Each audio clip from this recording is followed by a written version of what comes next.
Yalimadat everyone, and welcome to tonight's Zoom session on Tuesday, October 20th, 2020 at 8 p.m. Pacific Standard Time.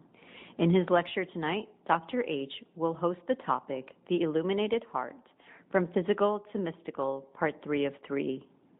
What role does the heart play in the totality of human expression from its physical experience to spiritual consciousness? In this three-part series, we will explore multiple dimensions, including the language of the heart and its transformation from the outer to the inner heart, leading to mystical ecstasy. We will begin with the Gyanan recitation by Khatija Lakhani of A.G. Satguru Shrevo. Bismillahirrahmanirrahim. A.G. Satguru Shrevo Tami Rate jago ani karjute gatana mera eji gata mahi guranara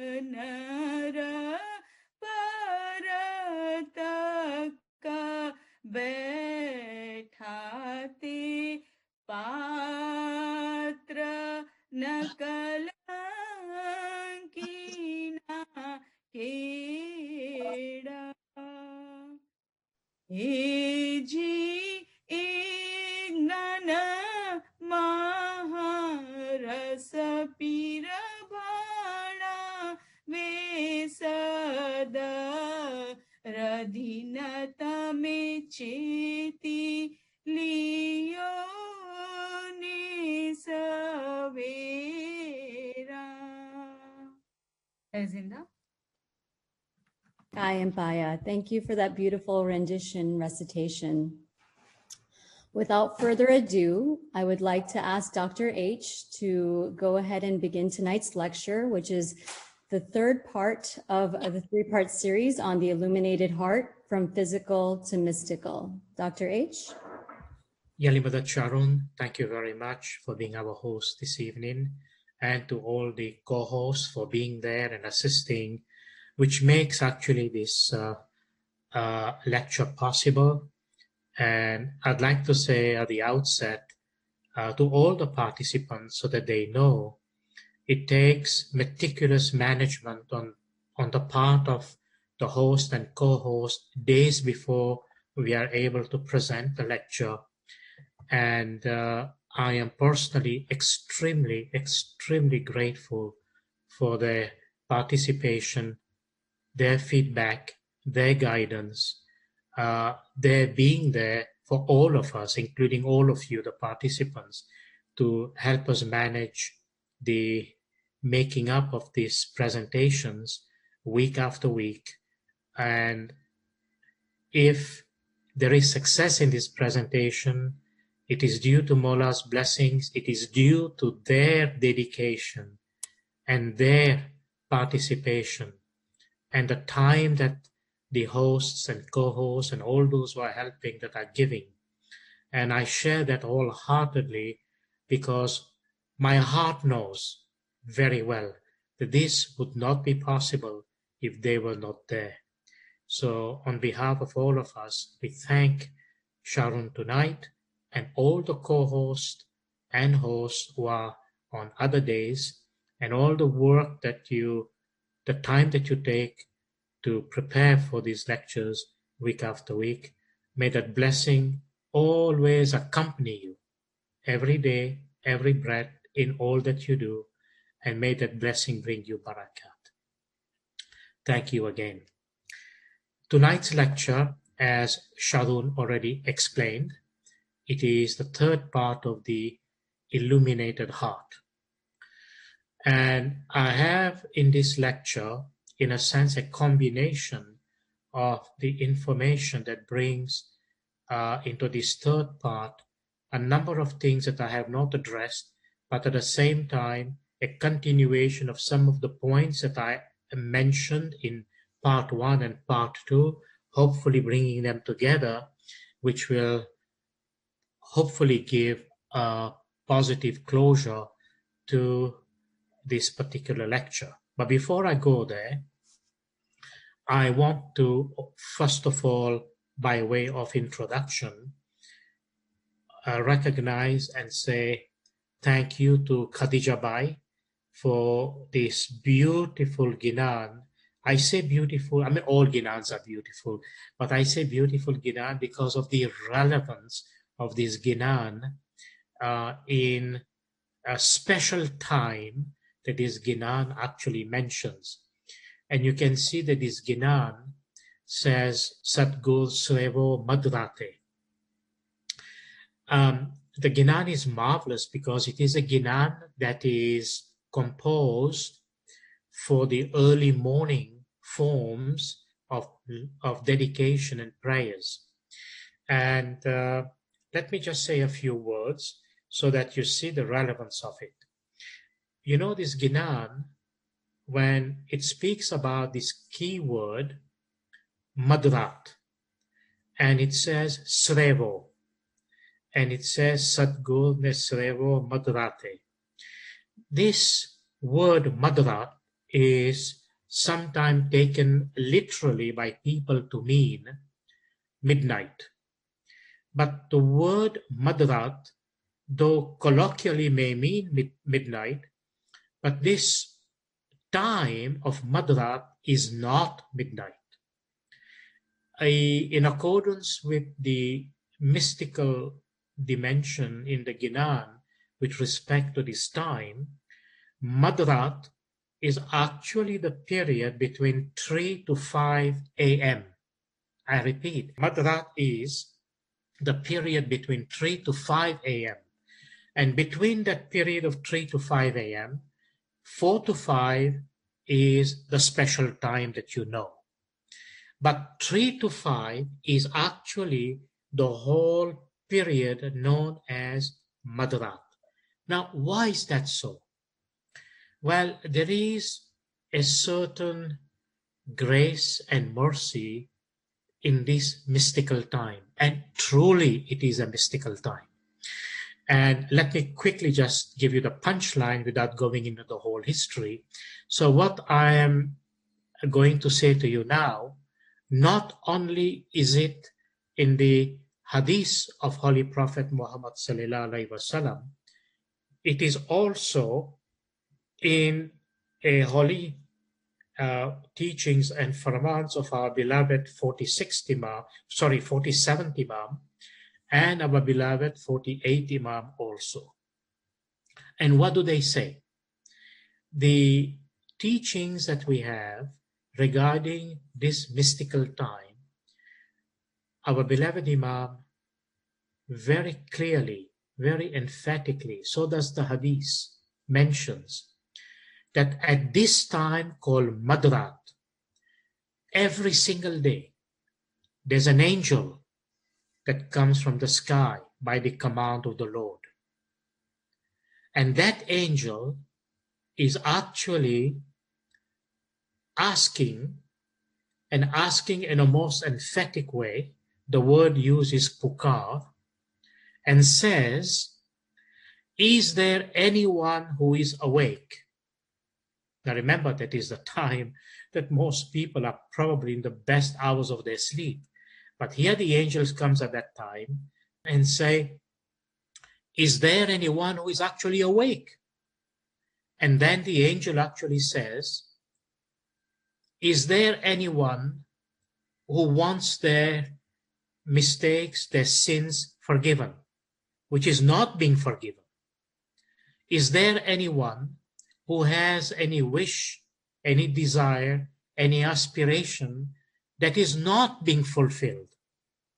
Is there anyone who has a request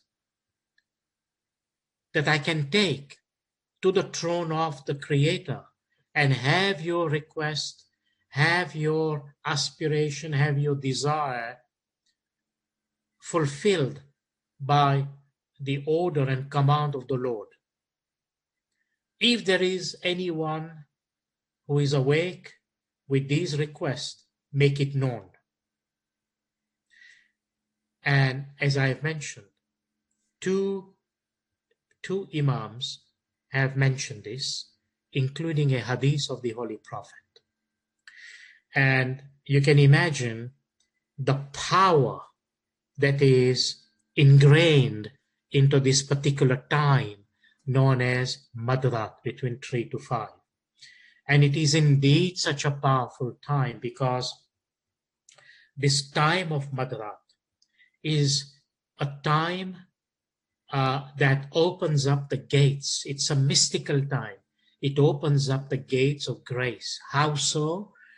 When the human being decides and says, I am going to sacrifice my sleep, which is considered the most valuable for the human being. We love our sleep when you can sleep.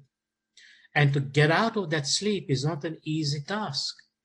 But if you are motivated by the fact that at that hour of the day, even the Imam say he is himself actually physically awake in remembrance of the Jamaat, then in many other Ginans, our Holy Pir tells us, how can sleep be sweet to you? How can you even think of loving your sleep when your Lord is actually awake in your presence, waiting your presence?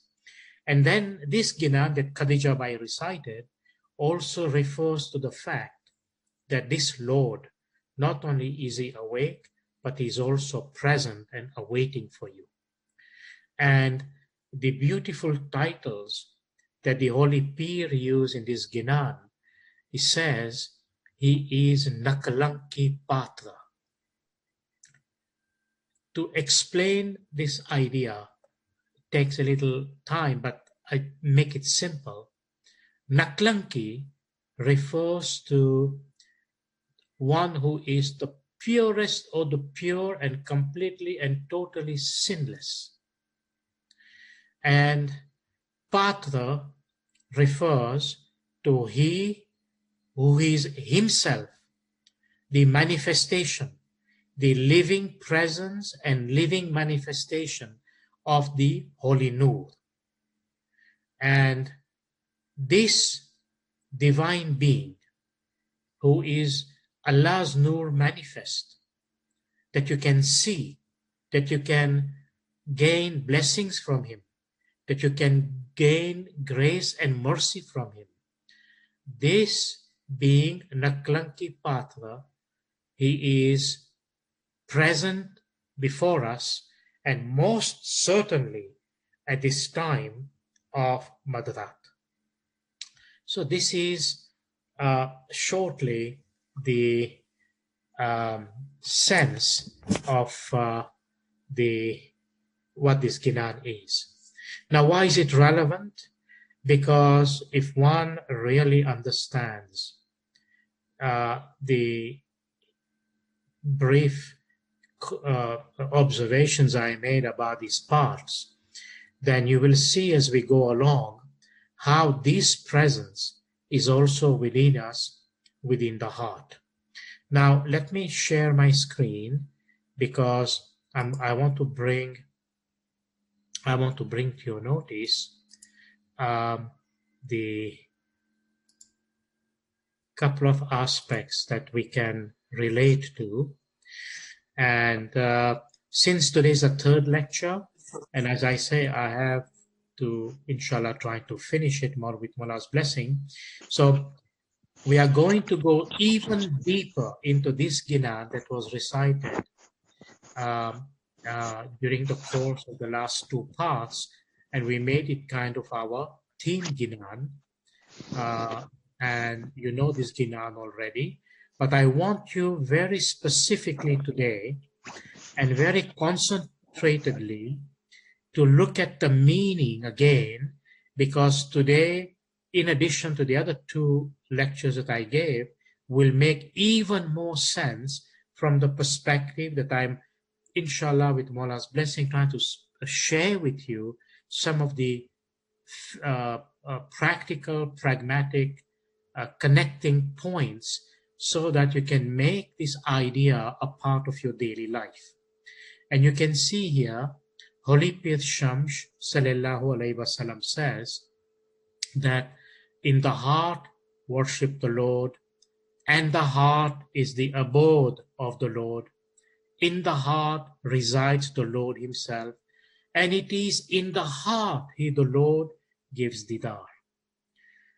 You know, when you've recited this Ginan a few times, sometimes we may take it for granted, but sometimes we may not have had the connection to say, why is the Holy Pir referring this to the heart?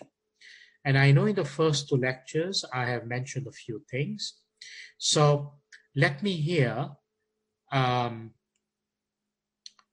mention a point of connection so that enables us to go into the substance of today's lecture. You may remember that I have mentioned to you that the word in the Quran about the heart is qalb. And the root of this word from its letters QLB, qalb, refers to the notion of change and transformation. Okay, and this is so important because many times we hear it, you know the meaning now, but how does it connect with the things that we are? And that's the point I'm trying to make, which I'm coming to with just in a few seconds.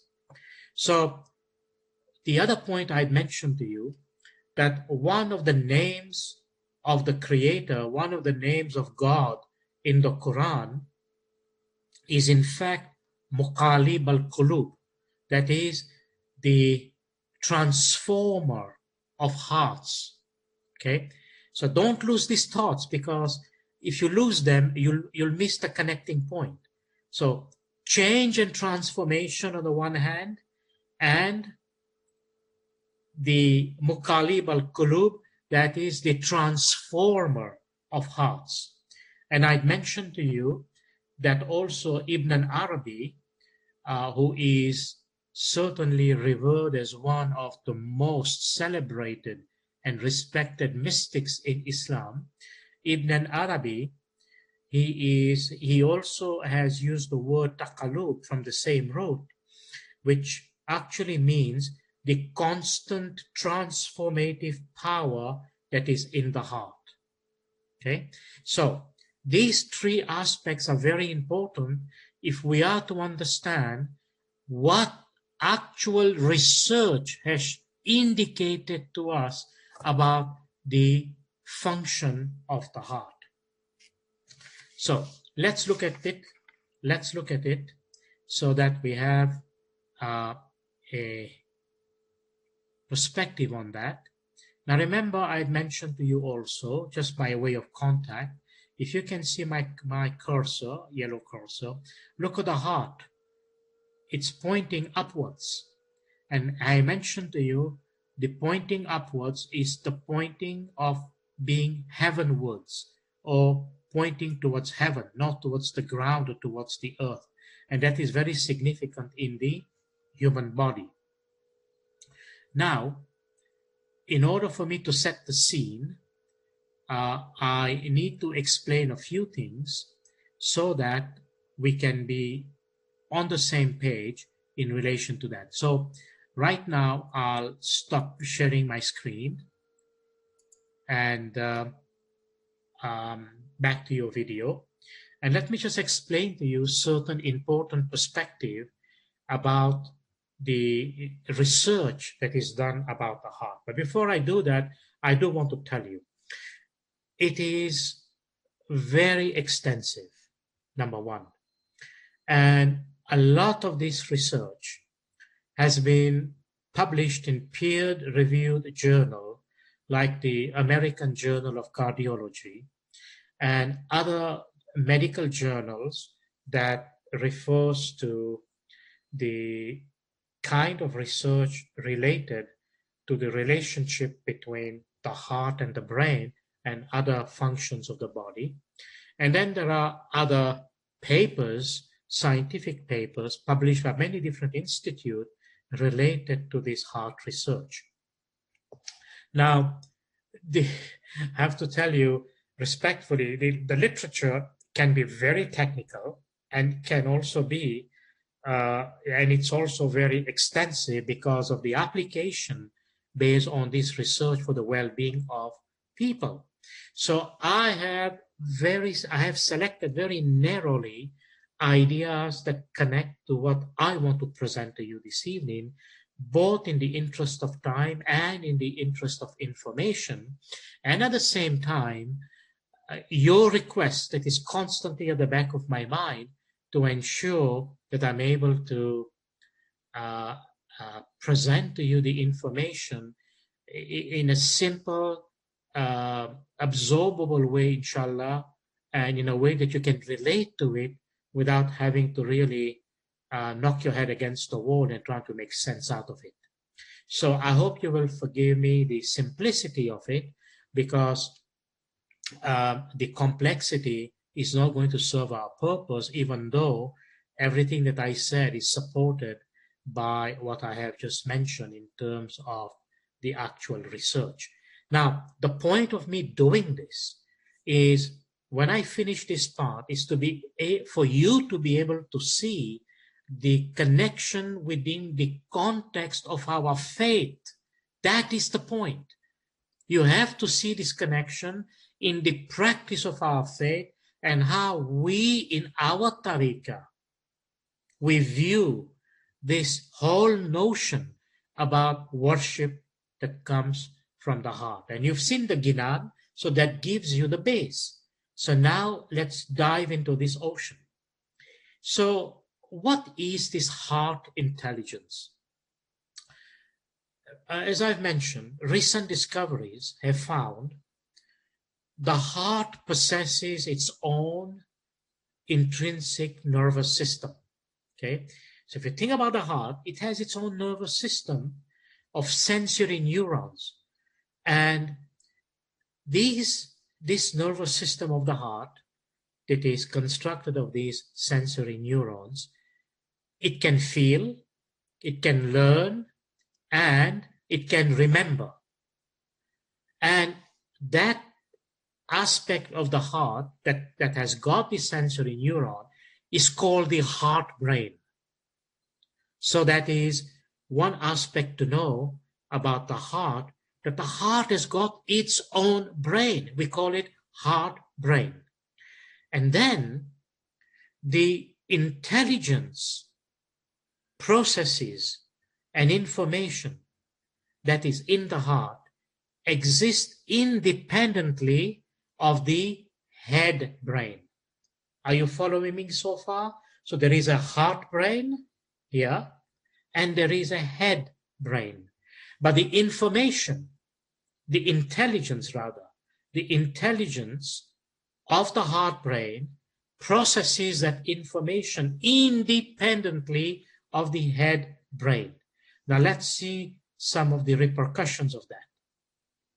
Research also demonstrates that our intuitive ability, our intuitive sensitiveness, they are closely related and tied to this heart brain and our heart rhythms. So two things, heart brain, heart rhythms. What are they? They are related to this amazing faculty that we have that we call our intuitive sensitivities. Do you know what I mean by intuitive sensitivities? Intuitive sensitivities is a very special faculty given to human beings by the divine that, if developed, can help you make right judgment, right choices, the right move, the right connections, the right directions, and many other things. But that is summarized by this term, intuitive sensitivities. So let me expand a bit on that. So a specific rhythmic pattern, which I will show you, a specific rhythmic pattern of the heart, which is referred to as heart coherence. Okay, these are simple terms. Please remember it, because it's relevant when we come at the culmination of making that connection. So there is a very specific rhythmic pattern that emerges from the heart, and we refer to this rhythmic pattern as heart coherence. And that has been shown to increase our intuitive ability or our intuitive discernment, if you like, and improve, as I mentioned a moment ago, our decision-making skills. Now, wouldn't that be nice if you could say to yourself, in the midst of all this information explosion that exists, and one day very closely I shall address that idea, and you wonder to yourself, what can I use as part of my God-given faculties beside my mind and my brain to help me make and arrive at the right decision? Well, this intuitive sensitivity, or if you like, this ability to, when developed, helps you make the right kind of decision, the right kind of discernment, the right kind of the ability to be able to make the right kind of choices. So let me quickly continue. Research has shown how, I repeat, how heart coherence brings the physical, the mental, and the emotional systems into balanced alignment for easier access to our heart's intuitive guidance, which helps us towards this decision making and to make us these simple or hard choices. Okay, so let me repeat that a bit so that you are with me on the same page. That research has clearly indicated that how the heart coherence, which I mentioned a moment ago, brings together the physical, the mental, and the emotional system into balanced alignment for easier access to our heart's intuitive guidance for simple or hard choices that we have to make. In addition, remember that our choices are constantly determined by the peace, the happiness, and the self-security that we seek to develop, or if you like, or the stress and decline of our well-being. And that is something that we as human beings are constantly concerned in our material life. So, what's the point of giving you this basic information? Learning to utilize your heart's intelligence, learning to know how to use your heart's intelligence is a natural gift that we can refer to moment to moment for guidance, no matter where we are, how we are, and who we are. Now look, let me make a general statement here. It doesn't matter whether you belong to this faith or that faith or that faith. Every human being has a heart. Every human being has a heart. And every human being have their understanding of this heart. So every human being has access to some degree, depending to what degree, to utilize their heart for the purpose I have described, basically the heart's intelligence. So the difference arises, where do we fit in with respect to this generality, and also at the same time, how do we connect it with the holy teachings of Pir Shamsh, this Gnan that I have mentioned to you, that we have recited before. So research also confirms clearly how the collective heart coherence, what do I mean by that? Collective heart coherence mean like when we meet together in Jamaat Khana, or when groups of people meet together for a single or multiple purpose. So when we meet together in Jamaat Khana, we call it collective heart coherence. So research confirms that how collective heart coherence and its energetic connectivity meaning the power that people bring together, then teach the participants to amplify the group energetic field. What do I mean by this mumbo jumbo? Well, there is a hadith of the Holy Prophet Muhammad sallallahu alaihi wasallam that explains that. Now you may be surprised here. 1500 years ago, the Holy Prophet teaches us secrets of prayers, secrets of congregational prayers, which today, in this language of neuroscience, we speak about heart coherence, energetic connectivity, and we speak about the energetic field. Now, I will say a lot more about this field if there is time. But this linguistics, if you like, this lingo is integrated into this hadith. Simple hadith that you may have heard before. You know what the Holy Prophet said? And I am kind of paraphrasing. The Holy Prophet says, congregational prayers exceeds by 57 degrees. Now, there are different numbers given in different hadiths because of the nature of how hadiths were recorded. One hadith says 97 degrees, another one says 27 degrees, but it doesn't matter. But what does this mean? What does this hadith mean that congregational prayers exceeds by, let's say, 27 degrees? And this hadith, in the Imam's own explanation, you know what our beloved Imam says about the power, the strength, the magic? And when I say power, I mean the transformative power. Remember what I said to you in the beginning about the notion of transformation? This is the base, amongst others. What did our Holy Imam says? When you come to congregational prayer, these are the teachings of our Imams and the confirmation in these hadiths. Let's take a practical example. Let's say there are 50 people in Khane today, and you have come to offer your prayers, and you participate in the prayers with all those who are there.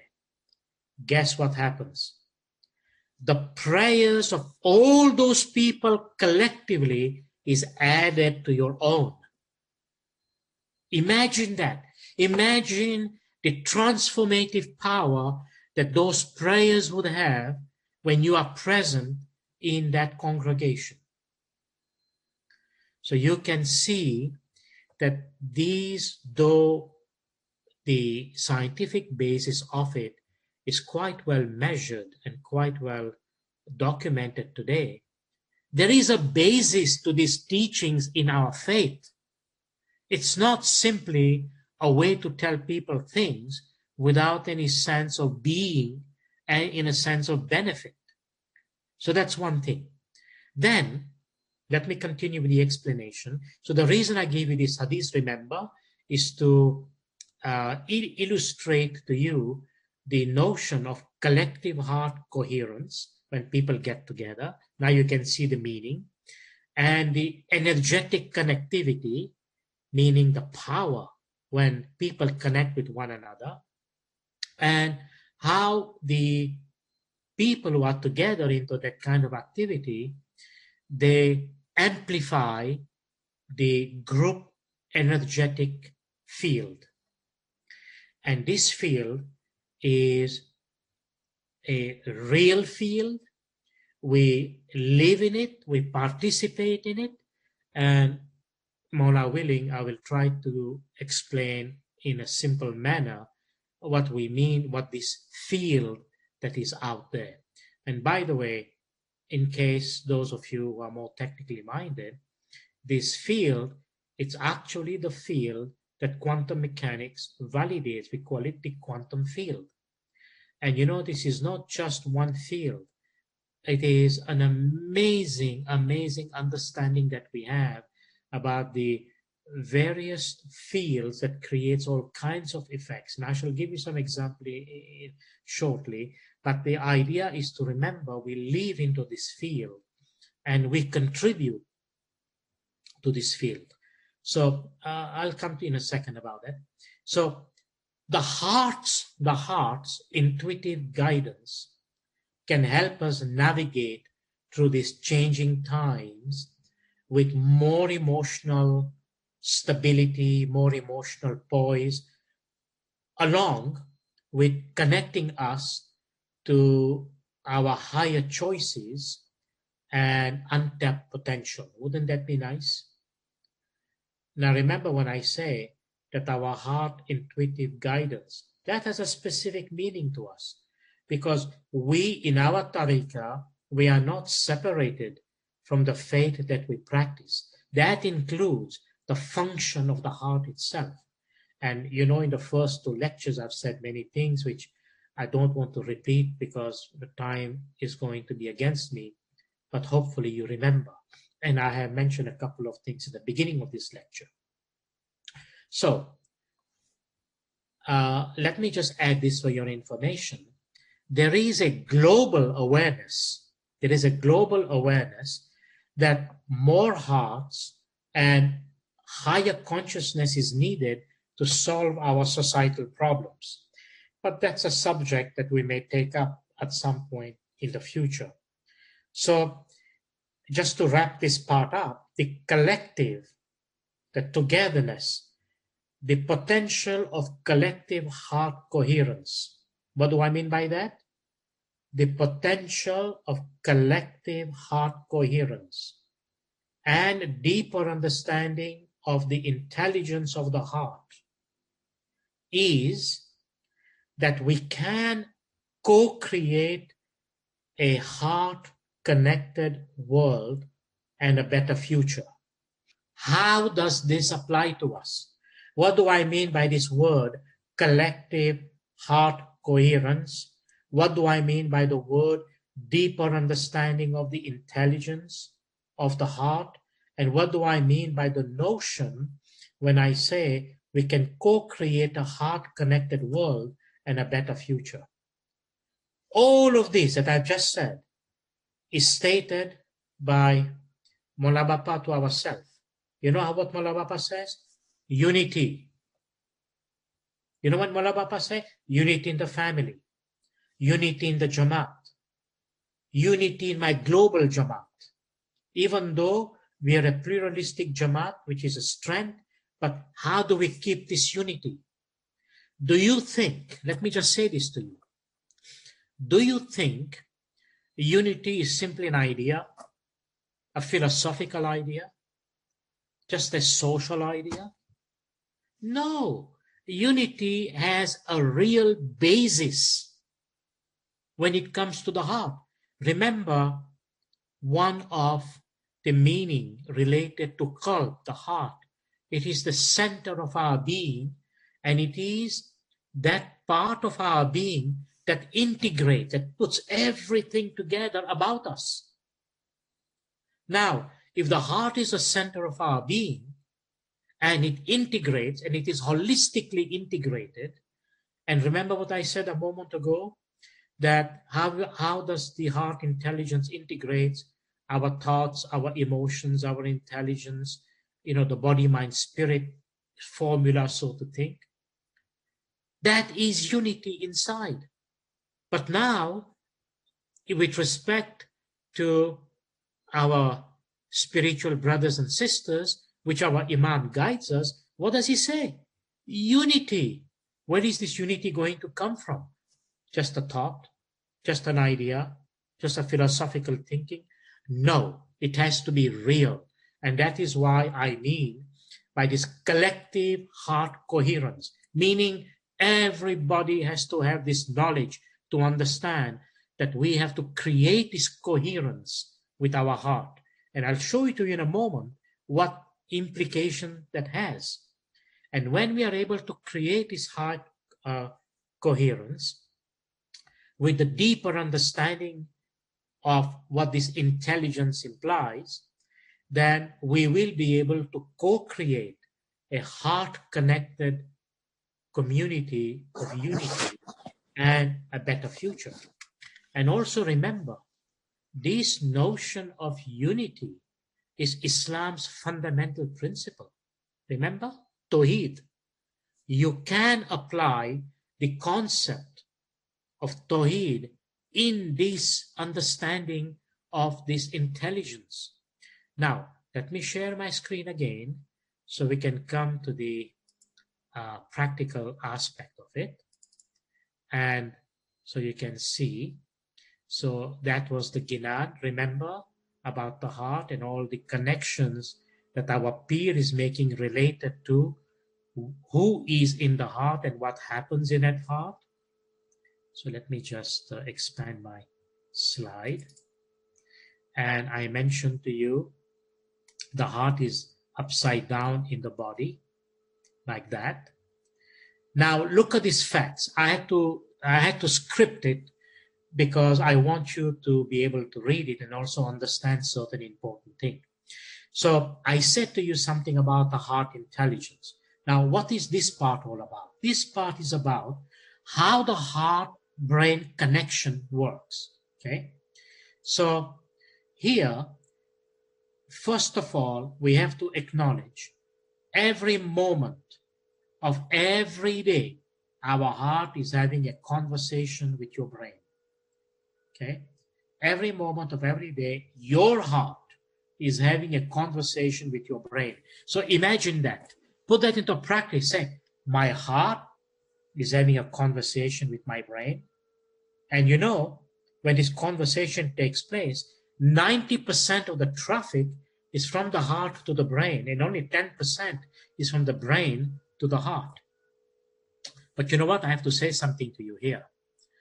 Sometime when I've given lectures in this area to professional organizations and people and so on, and you know what they say to me? One interesting question came, and one interesting question was that, why are you talking to your heart? I mean, you know, we are brain people, mind, brain, cerebral, you know, left brain, right brain. The brain is the most important thing. And it was a very pointed question. Why are you talking to the heart? And of course, the response was very simple. I'm talking to my heart because my brain doesn't listen. Are you following me? I am talking to my heart because the brain doesn't listen. Why? 90% of the traffic is from the heart to the brain, and 10% is down. Let's move on. Around the heart, and I'm actually talking around the physical heart, there is a field of energy 3 to 5 feet in diameter. And every moment of every day, your heart is sending signals to your brain, instructing it to send what kind of energy to different parts of the body. So let me show you that picture again. So if you look at the heart gives a field, an electromagnetic field, a field made up of these two components of electromagnetism and an electric field. And by the way, we have measurements, we have equations, we have all the wherewithals that has been scientifically measured. So this heart is giving out a field of energy 3 to 5 feet in diameter, and this field of energy is connecting to the greater field that I mentioned before, that is the quantum field that exists in nature. And at every second of your life, this heart is sending signals to your brain. Not only that, the heart also, through the signals to the brain, is telling the brain where to distribute all the energy throughout your body.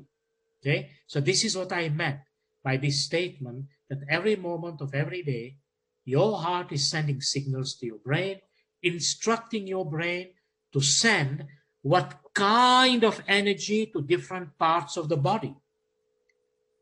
So look at the function your heart plays besides the function that we know from a physiological perspective of pumping blood and other reasons.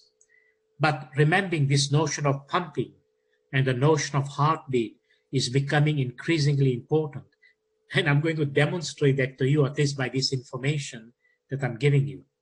And then I am putting before you that science has now revealed that, and this is important to understand the field, that science has now revealed that atoms are made of concentrated fields of energy. Now, I know this may be complicated, but I need to use your imagination.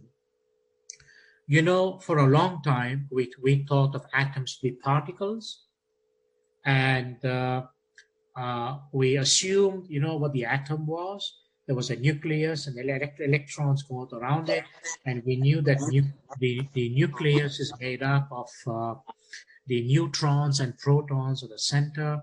And then down the line, we came to realize even these neutrons and protons are made up of even smaller particles. We call them quarks. And then we have discovered other particles in nature that actually make up the fabric of nature. And those particles are known as, the aggregate of these particles are known as the standard model of particle physics.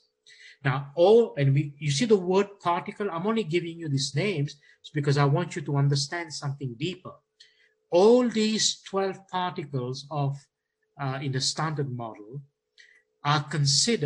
were considered particles, but actually they have been redefined to be fields of energy. So they are no longer particles. They are actually fields of energy. Now, the way to understand that is, if you take a magnet, you can't see the field around the magnet.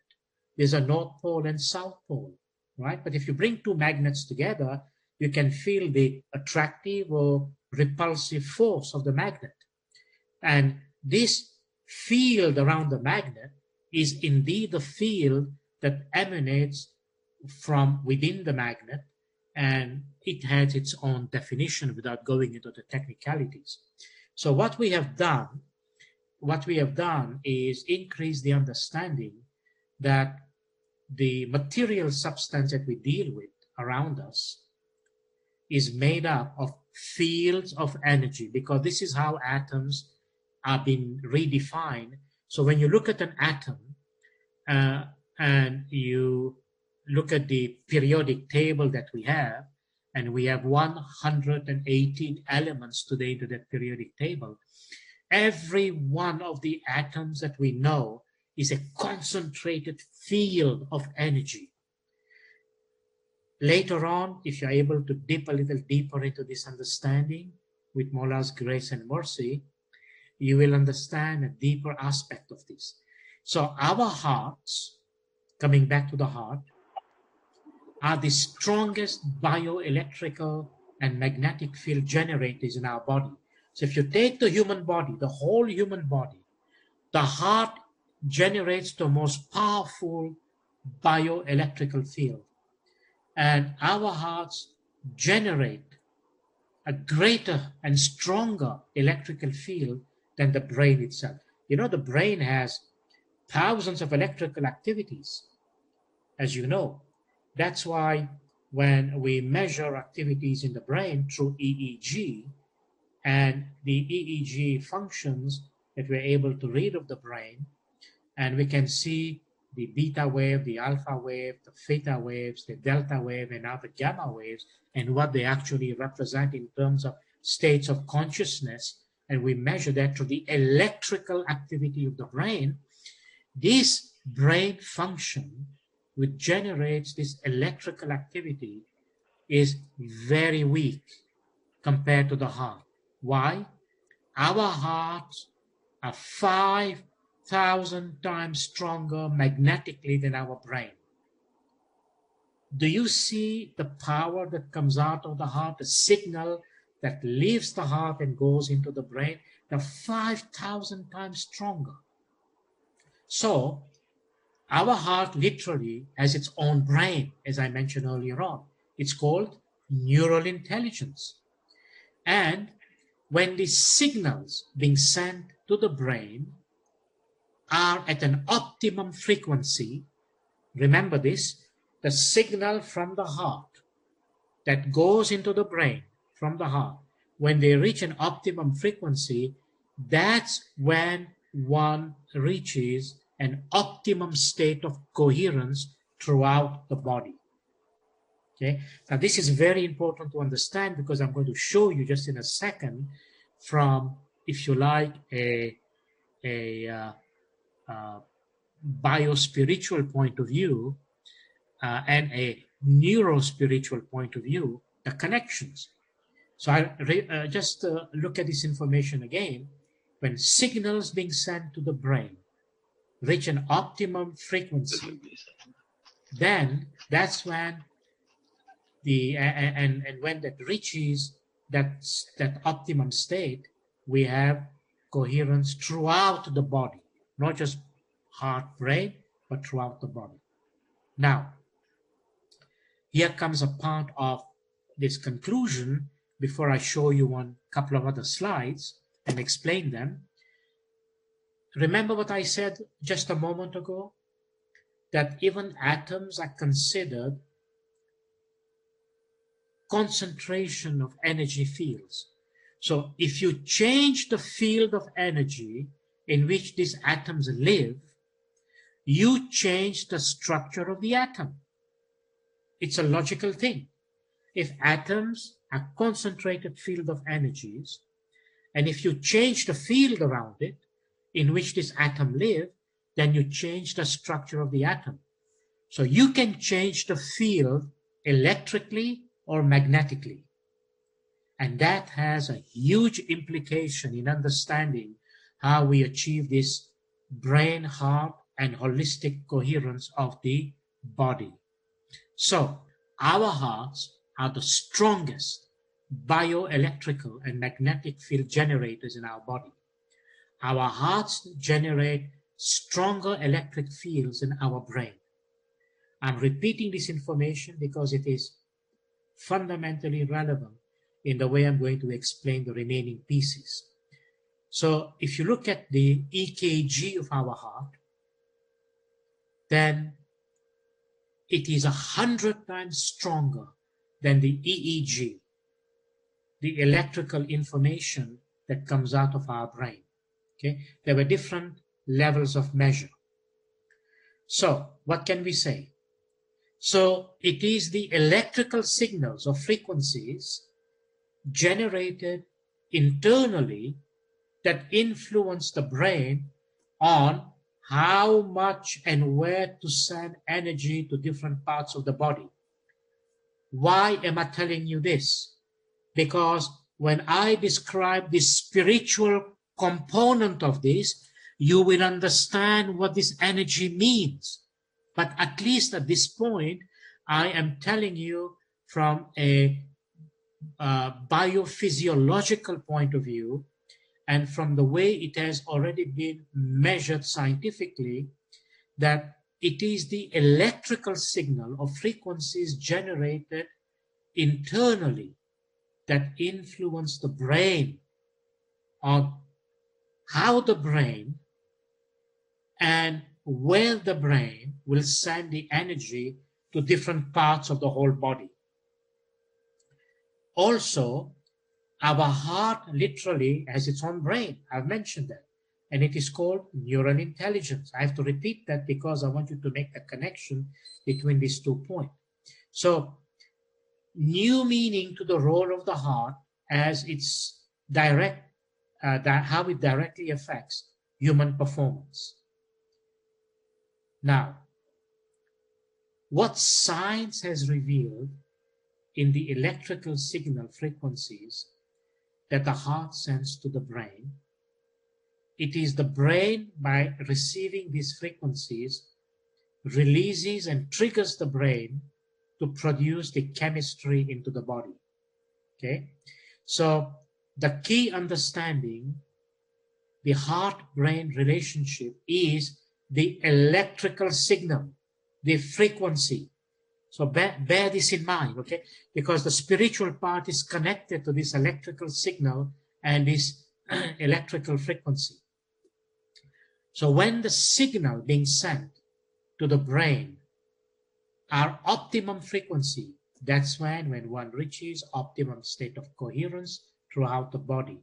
So the things to be underlined here very specifically, lest you get lost, it is that the heart-brain relationship depends on the electrical signal and the frequency, okay?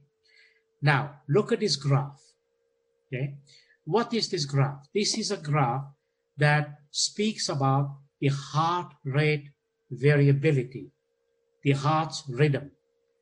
I won't show you too many of these, although I'm so tempted because the measurements are so amazing.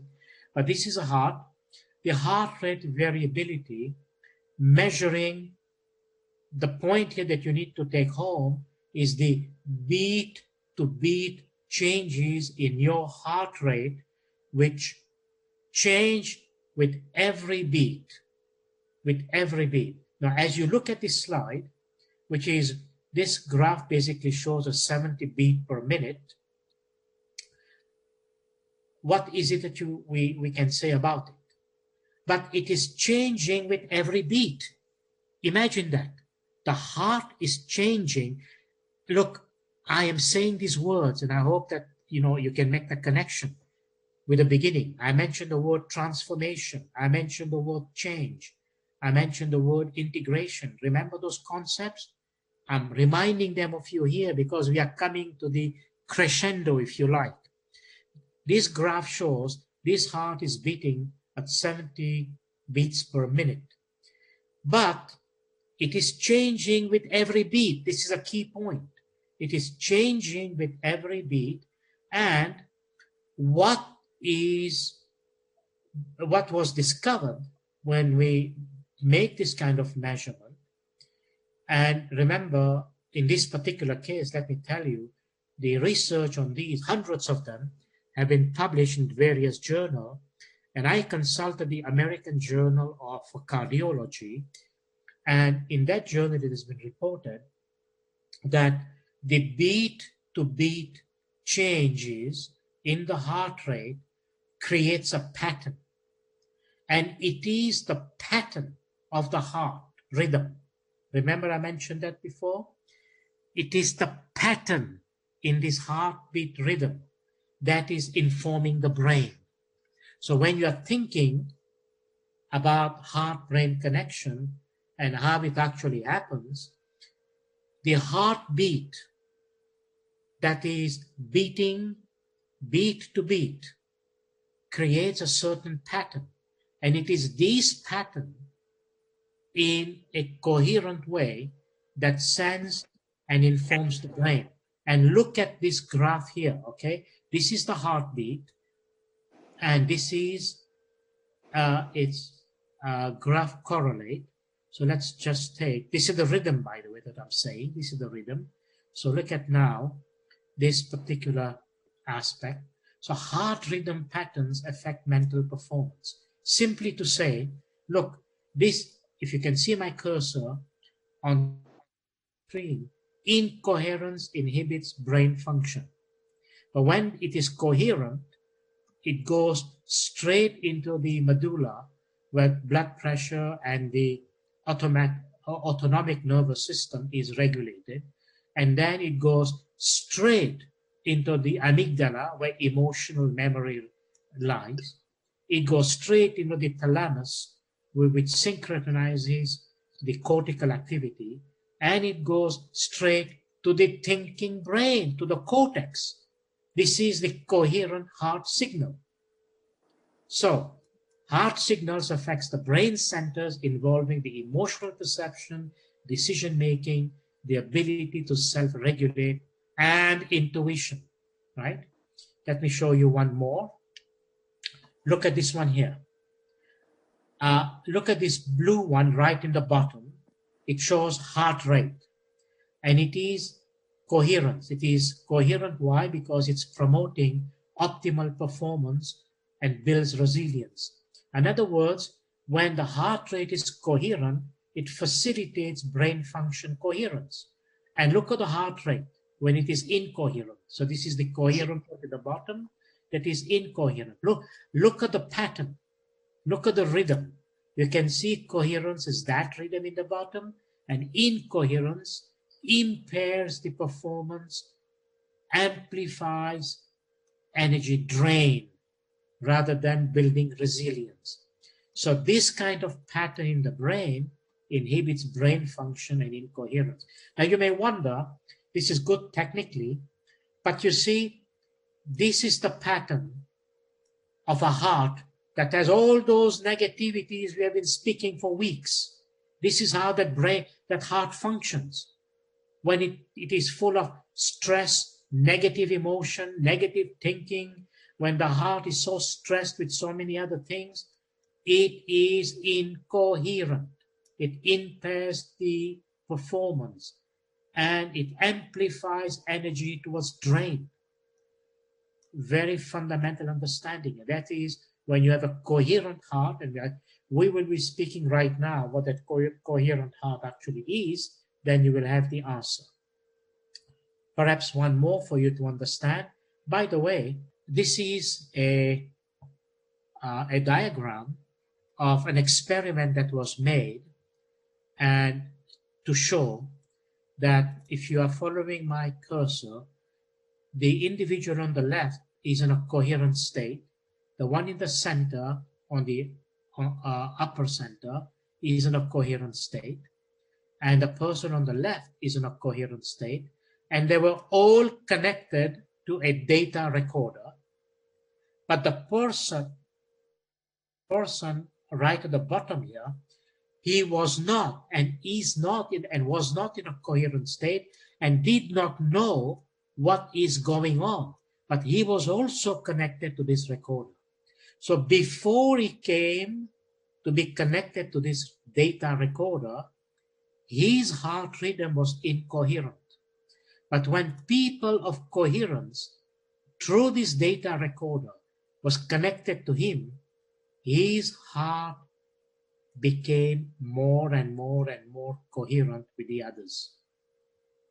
The point I'm trying to convey to you, that if you have a coherent heart-brain function and frequencies, this coherence will be passed on to people around you through the field that we connect.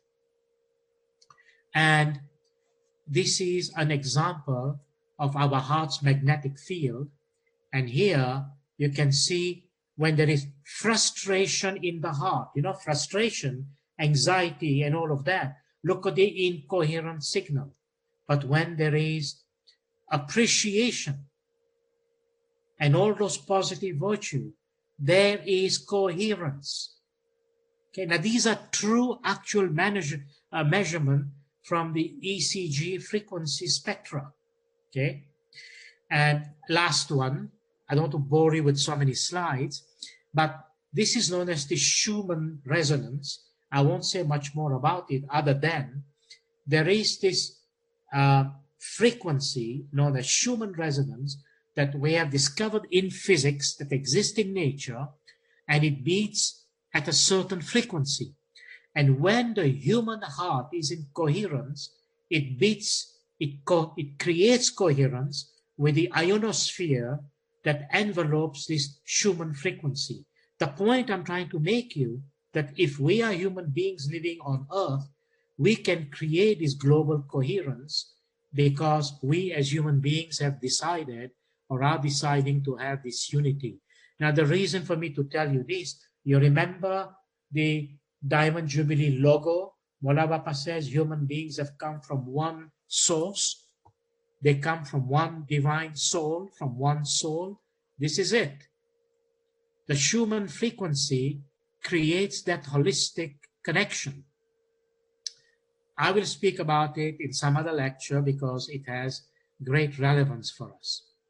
So, coming back to the connecting point, which is finally the stuff that I really want to say as part of these lectures, just to remind you that remember from a spiritual point of view that the heart is the center of the human microcosm, The heart is the center of the human physical body.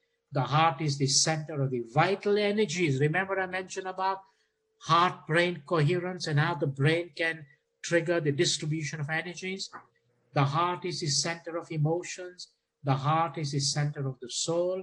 And most importantly, it is the meeting place between the human and the spiritual realm where the spirit resides. Okay?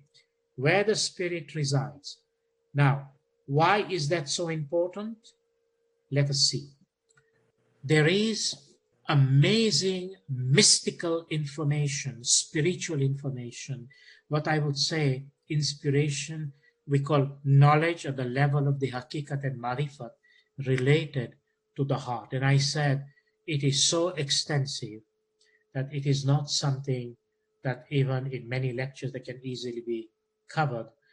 I would say that if there was a possibility, we might require a very structured course, a course of study on cardionosis, and a structured course of study on cardionosis would take into account the deeper spiritual information given in the Ginans, the teachings of the holy Imams, the Masnavi of Jalaluddin Rumi, and the teachings of Shams Tabriz, who was the master of Jalaluddin Rumi, the teachings of Ibn Arabi, and the teachings of those mystics like Al-Halaj and others who have spoken many things related to this notion of the heart.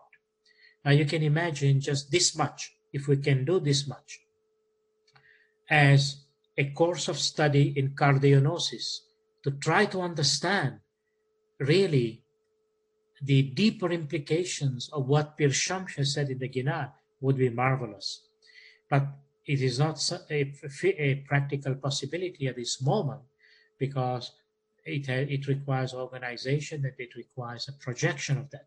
But I mentioned to you that in the spiritual sciences, we have this whole domain of knowledge we call cardionosis, meaning the higher spiritual wisdom related to the heart. Now, let me share with you a few and see how they connect to things. So, the first thing I want to mention to you here, they are from the teachings of Ibn Arabi. And what does Ibn Arabi says? Ibn Arabi says that, I'll narrate it to you because the writings is, very technical and complex, and I really don't have time to go to every word and say it, but let me just narrate it to you. Ibn Arabi says there is first of all he says that God has made the heart the locus of his presence. Now you know that from the Ginan that we are looking at, the Ginan of Pir Shams. In the heart resides the Lord. Ibn Arabi says God has made the heart the locus, the matrix of his presence. And he said, why did he make the heart and not the rational faculty?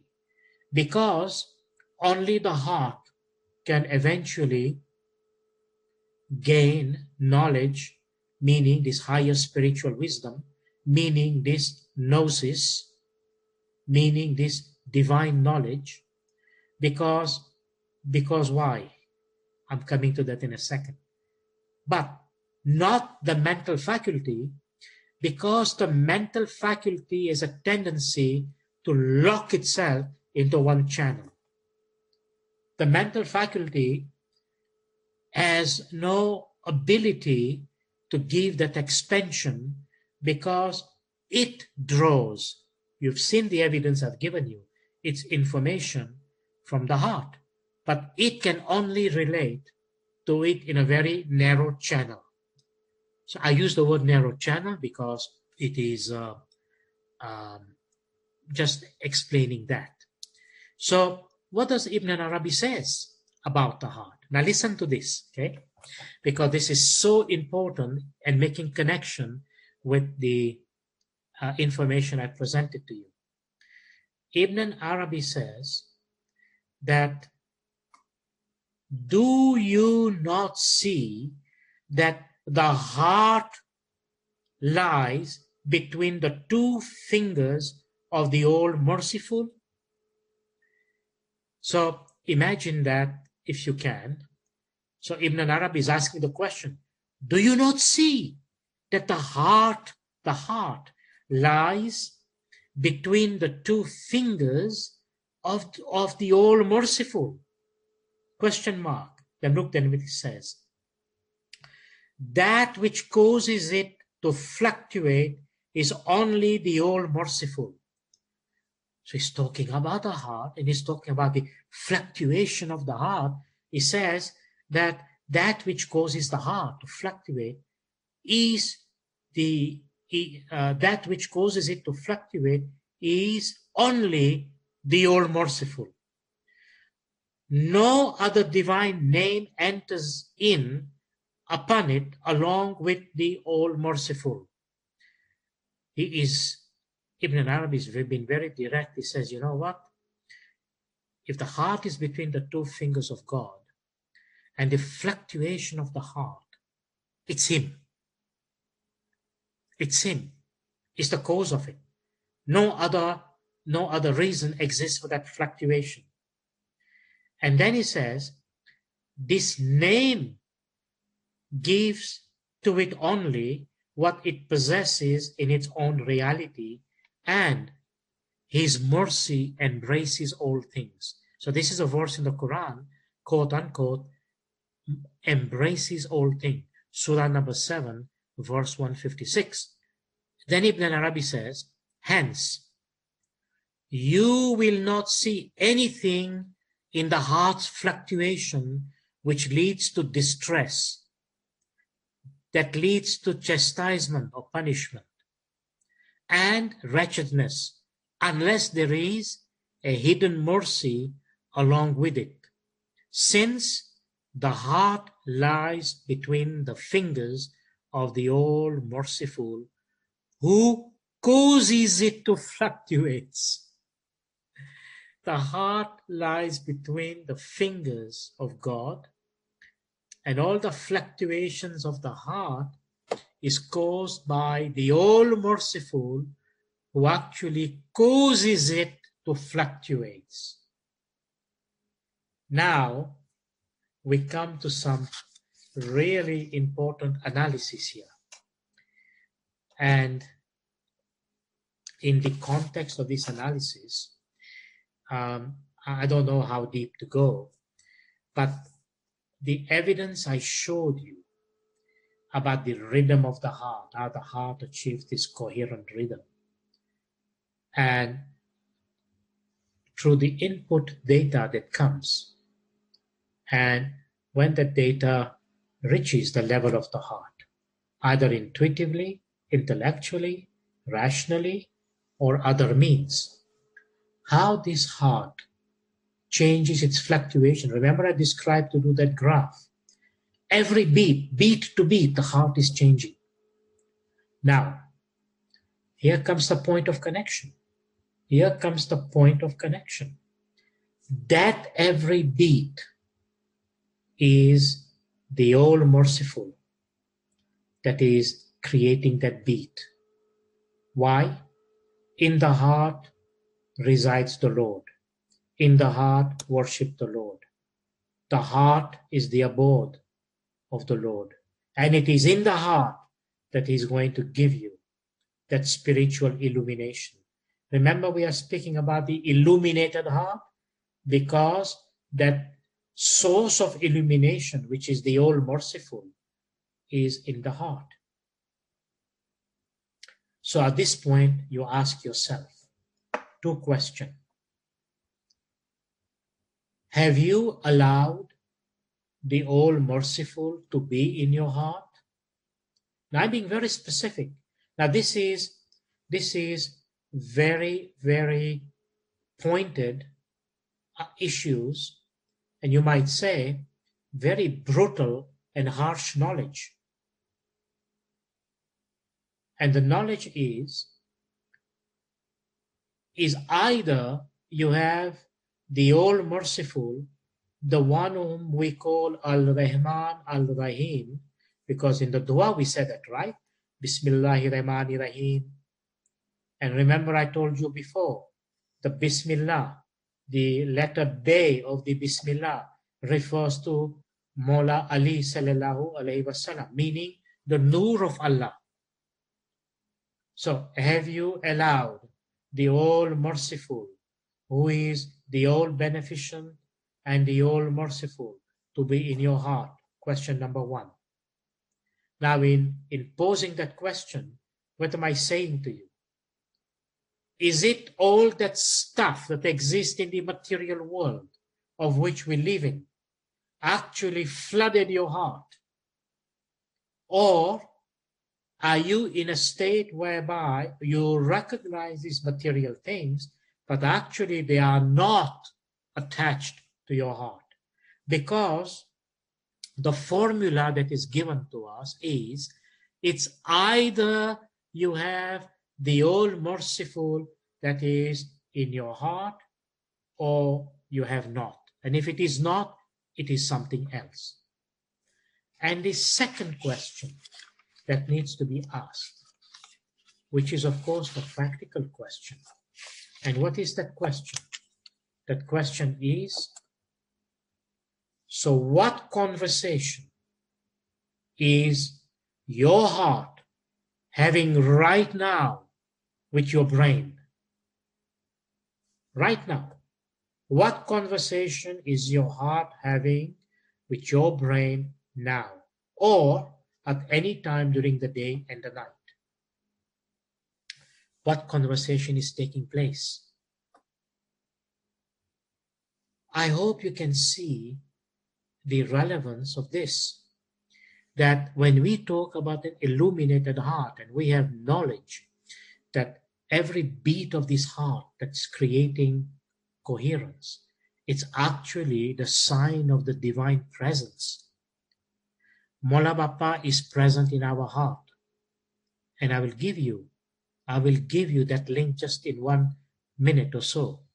But as we proceed even deeper in understanding this heart-brain coherence and connection, what does the science of spirituality, what does neurotheology tells us in the Islamic context? So let me give you maybe a summary of what the Quran says about this notion, but more so in theological terms. And by the way, remember that a field of study known as neurotheology, which I've been involved with it in the last 10, 12, 13 years, basically concerns, if I can put it this way, the spiritual brain, or the complex relationships of the brain with spirituality. Now I know that for the hardcore neuroscientist, if the brain is purely defined in terms of the cerebral functions, and they understand the mind through some other model of description, I do not. There is ample study to demonstrate we can go far beyond all of that. But that's for another time. But let me say to you, there are many schools of thought related to the notion of spiritual intelligence and a spiritual brain. And I should like someday we will have a topic about the spiritual brain, and you will see even more how all of these things connect together. But the point I want to make right now, in our Ismaili tariqah of practice and physical living existence, not only is the heart spiritual, but the notion of having the heart that is entirely illuminated by the Nur of Mawla, it in its own presence creates a spiritual brain. It creates a spiritual brain. And when we think about a spiritual brain, everything around us takes a different perspective. And we are able to achieve the kind of cerebral and intuitive intelligence that is far beyond the normal understanding of what most people assume about it. So let me say it using the Quranic term. I think it's about 9:30 now. I know different parts of the world probably will have a challenge, but just a few minutes. And I won't go too deep, but because there is some other stuff I do want to say. So you know that in the Quran, just to give you the highlights, and I mentioned that from a spiritual point of view related to the brain and related to faith and related to knowledge. So in the Quran, remember, faith, iman, and intelligence, akal, they are explicitly identified with the heart. Because we are speaking about the heart, I needed to bring this to your attention today. Today is the right day. After all the information I gave you in part 1, part 2, and today in part 3, that make this connection according to our faith, according to our tariqah of practice. You know, whether you're a Nobel Prize winner or a worker in the farm, remember that this is a divine gift from the Nur, that faith and intelligence, they are connected. They're identified with the heart. Al-Qalb, or the Dil. Okay? And Iman, or faith, is identified with knowledge. Hope you follow the sequence of the connections I'm giving you. So faith or Iman and intelligence are connected with the heart. So imagine the heart and imagine faith and imagine intelligence. They're connected in the heart or with the heart. Then you come back to faith or Iman. Iman is identified with knowledge, and here comes the link with the individual, the faithful, the believer. And what is that? The mu'min.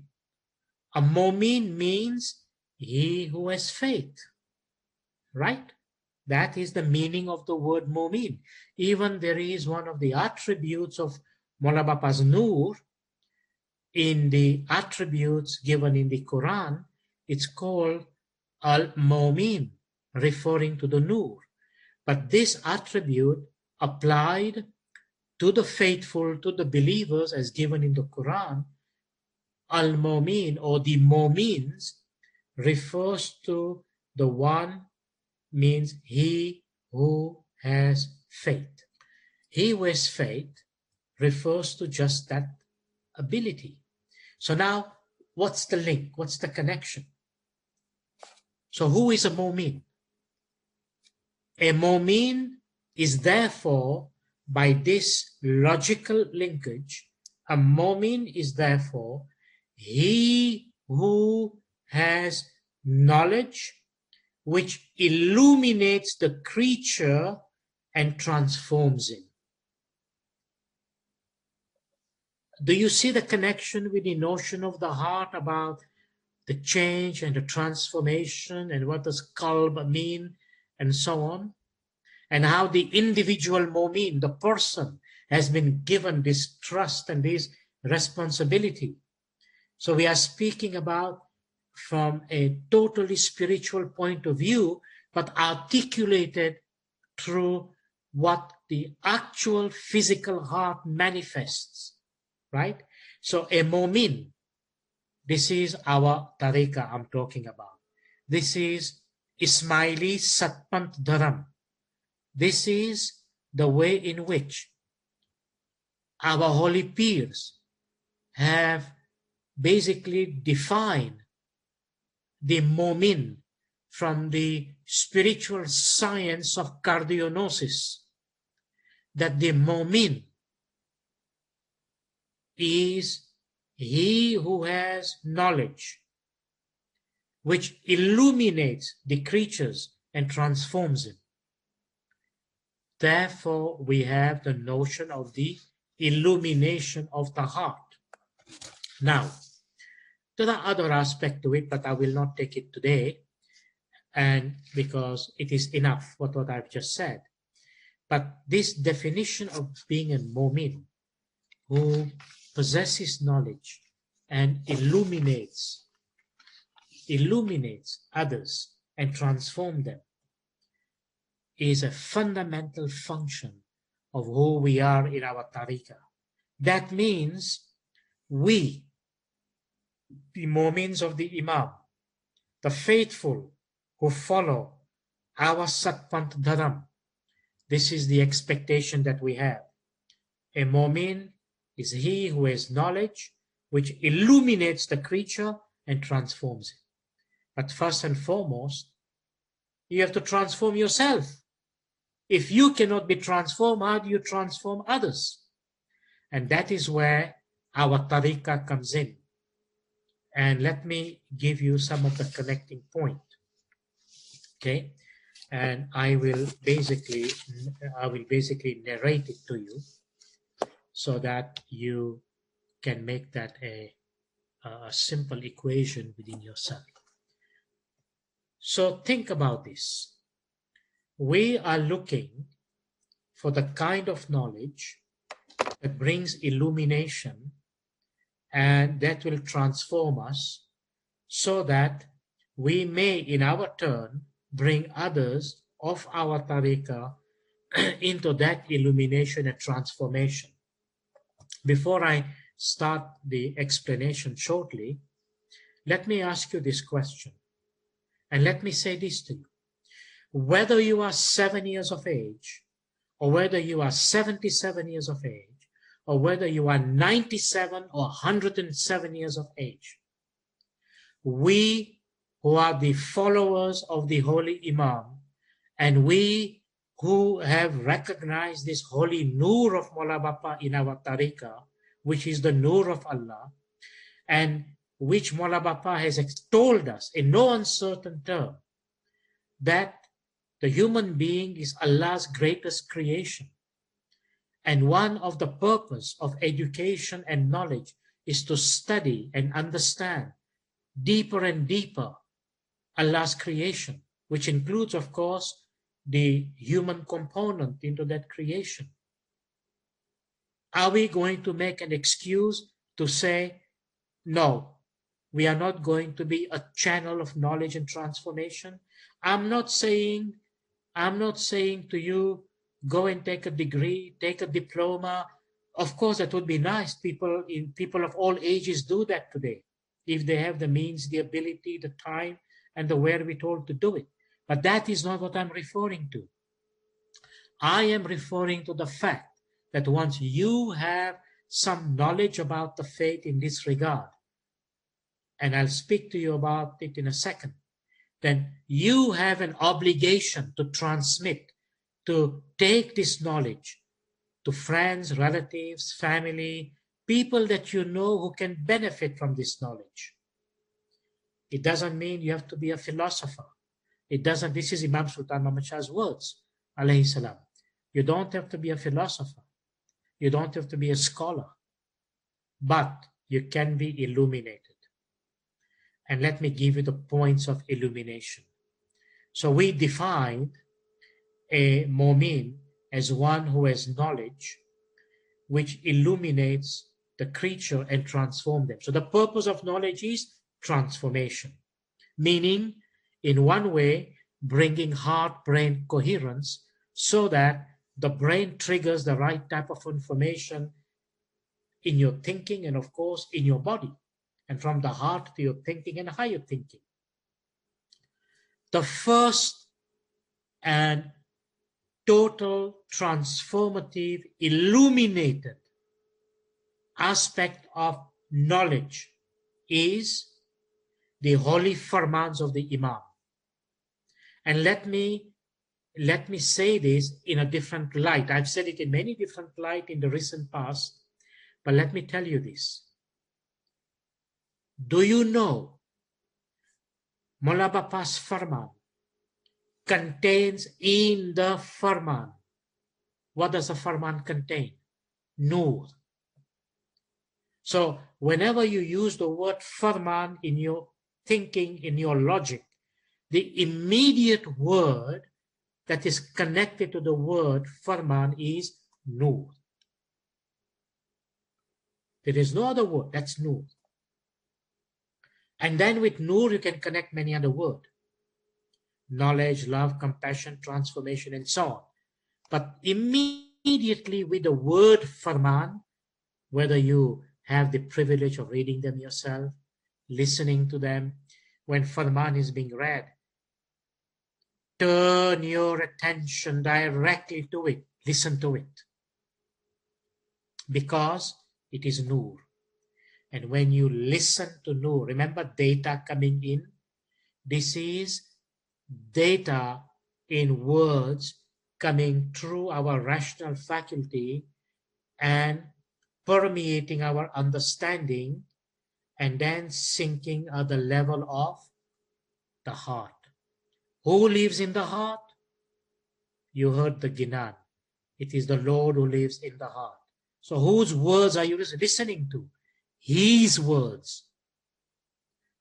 His words. If Mullah Bapa is in our heart and you are listening and bringing his words to him, what do you think those words will do inside of you?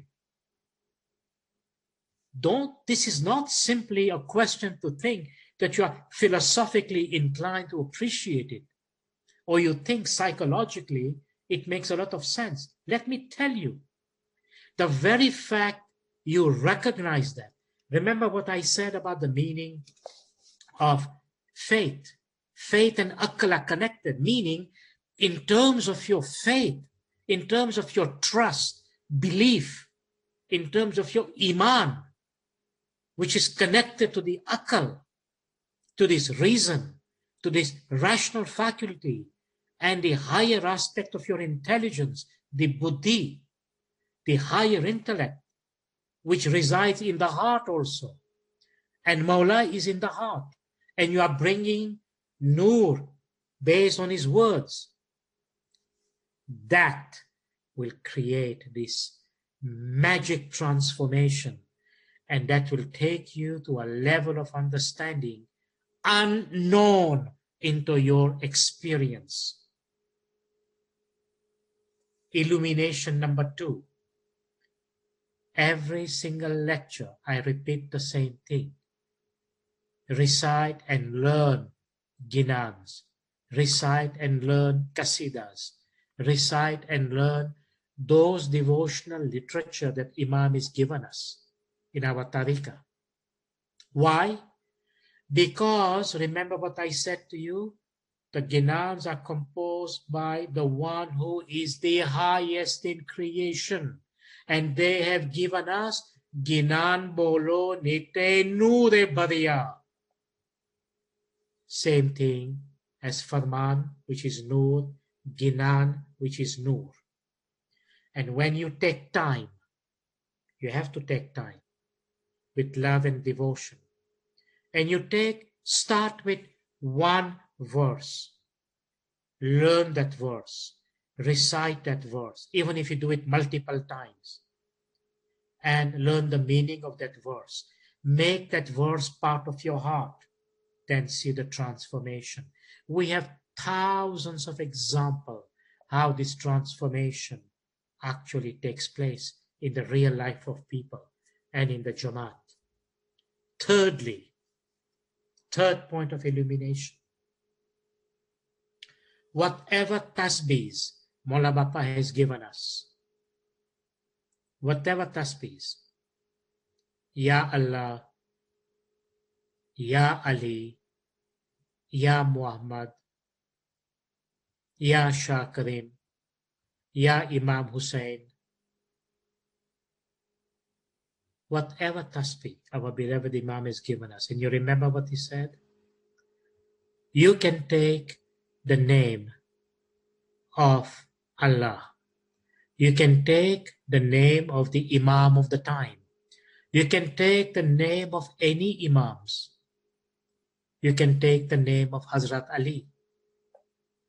You can take the name of the Holy Prophet, and or any tasbih that Maula Bapa has given us in our faith. Chandra tasbih, those early morning tasbihs, all the tasbihs that we recite in our faith. I'm being very specific. These are the tasbihs that contain in them a divine force of transformation and illumination. So who creates the tasbih? I'm sorry, who creates the transformation? Please make the connection. When you recite Maula Bapa's name, which contains all the attributes that is in the Quran, one name, or you take any name of the tasbih, Ya Allah, Ya Wahab, Ya Ali, Allahu Samad. You can take Holy Bibi Fatima, Tizara Sallallahu Alaihi Wasallam's tasbih, Allahu Akbar, Subhanallah, Alhamdulillah, your Shukrana tasbih, our Astaghfirullah tasbih, our Tobo Tobo Taksida tasbih, all the tasbih that we recite, that is in our tariqah, they are blessed. Those tasbihs are blessed with Maula Bapa's love, Maula Bapa's affection, Maula Bapa's compassion, and Maula Bapa's amra, command, that when you take this tasbih, when you recite these tasbihs, do you remember what these tasbihs do? Let me give you one example that I've given you before, right? And this tasbih, like Maula Bapa says, and I'm just reading to you, he says, keep your tasbih with you and call on the tasbih when you feel you need support. You need courage. You need to seek wisdom. You need to seek enlightenment in the issues that you have to deal with every day. So I'm asking you a question for your own logic and understanding. Maula Bapa said, keep a tasbih and call on the tasbih. So now who are you calling? When you call on the tasbih, you are calling Maula Bapa who is already in your heart. Remember what the Pir says? What Holy Pir Shams Sallallahu Alaihi Wasallam taught us? The Holy Pir says he's in the heart. He lives in the heart. His abode is in the heart. And he will create his transformation in the heart.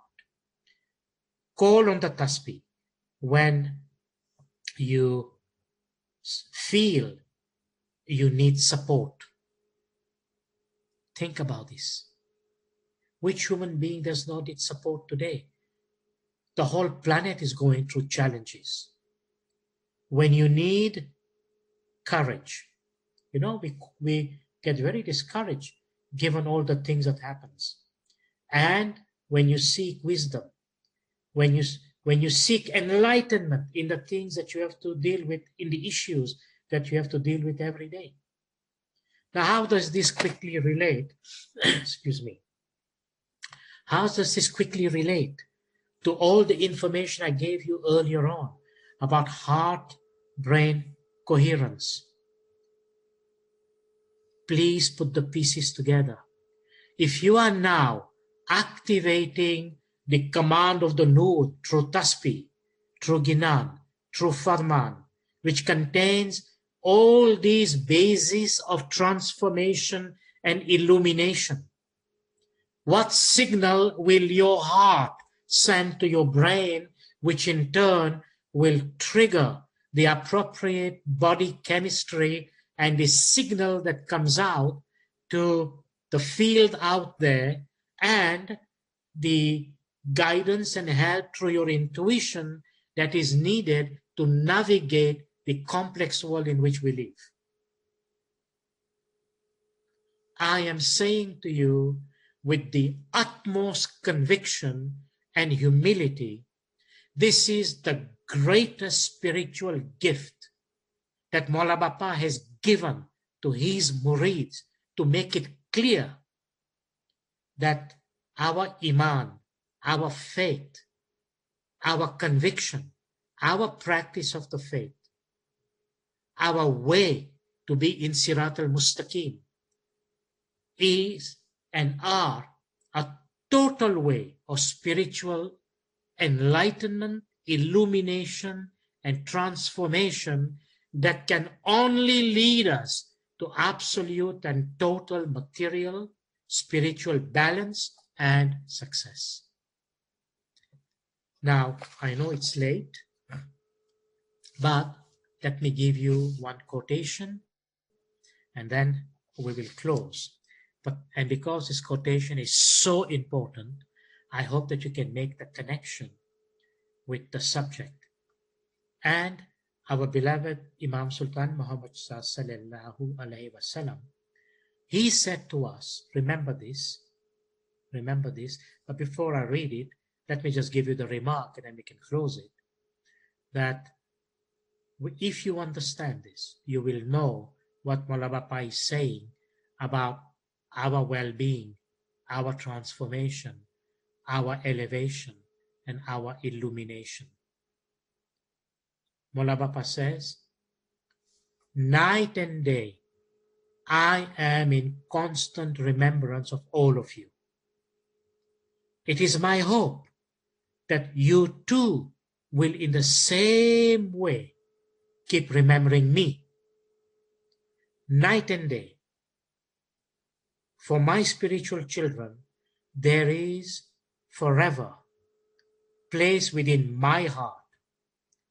Within the Hakiki Momin's heart is my home. Please say salawat. Allahumma salli ala Muhammadin wa ali Muhammad. Thank you so much, and thank you for the patience that you've had. And Shadoon, please back to you. Thank you for your being in patience. That was an absolutely beautiful way to close our three-part lecture. And I trust that everyone that is on this call and anyone that has joined us has been able to make that journey into the mystical heart. So thank you so much, Dr. H, for that gift. I invite Shairoz to join us. She will be taking over the Q&A. And if I can ask her to go ahead and take over. Illuminated Sharon, Illuminated Dr. H, thank you so much. Thank you. We may be limited in time in terms of questions, but before we move on to that part, is it possible for you to maybe give some dua to our audience this evening? Yes. For Shadoon, for you, Shairoz, for all the hosts and co-hosts, and to all the participants today, wherever you are, may Maula Bapa's hand be upon you to guide you, to protect you, to keep you safe.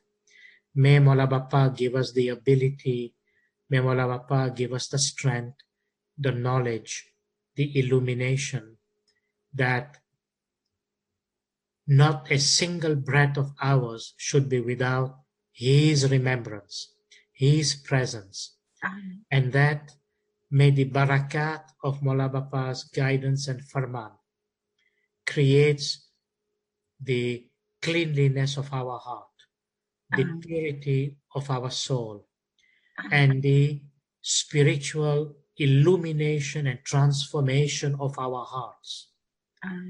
And may this illumination be a source of barakat into our material life, into our spiritual life. May Maula Bapa's mercy and grace always be with us to keep us stable, to remove calamities and difficulties, to keep us in the path of Sirat al-Mustaqim. And may Maula Bapa enlighten our mind, our hearts, our thoughts, our intellect, to always be in the path of Sirat al-Mustaqim. May Maula Bapa bless us with barakat spiritually and materially. May Maula Bapa fulfill all your wishes in every way, spiritually and materially. And may Maula Bapa's love, blessing, grace, mercy, compassion produce the transformation and illumination that we seek. And may Mola Bapa bless us with Zahiri Batini Didar. Amin. Thank you. Amen. Thank you. Amen. Thank you. Amen. Shukr Mola. Amen. And a special thank you also to the audience for their participation in this evening's session.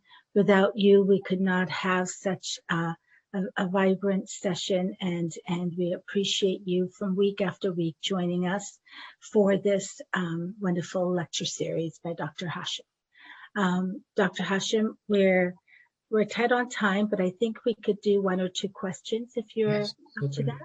that. Yes. Okay. So one of the questions that Sakar Karimi has asked, what was the date of the Firman that you read? That was Karachi, 18th February 1950. Okay, perfect. Thank you. And then I had a question as well. And feel free, audience, if you have any questions, to please put them in the chat, and we will try and get to them.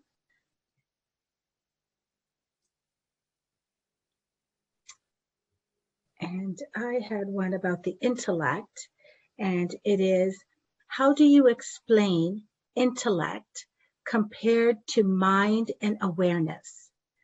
Is it true that the intellect progresses with the soul towards the next realm? The intellect in its purest and essential form, the intellect and the spirit are actually the two faces of the same coin. So they are integrated, because remember what I said, that the spirit is at the center of our being, and that is where it connects with the source of that intellect. So the higher intellect, which is actually an expression of the spirit of the Atma itself, basically reflects through the physical instrument of the mind and into the body. So intellect in its real sense means also spirit.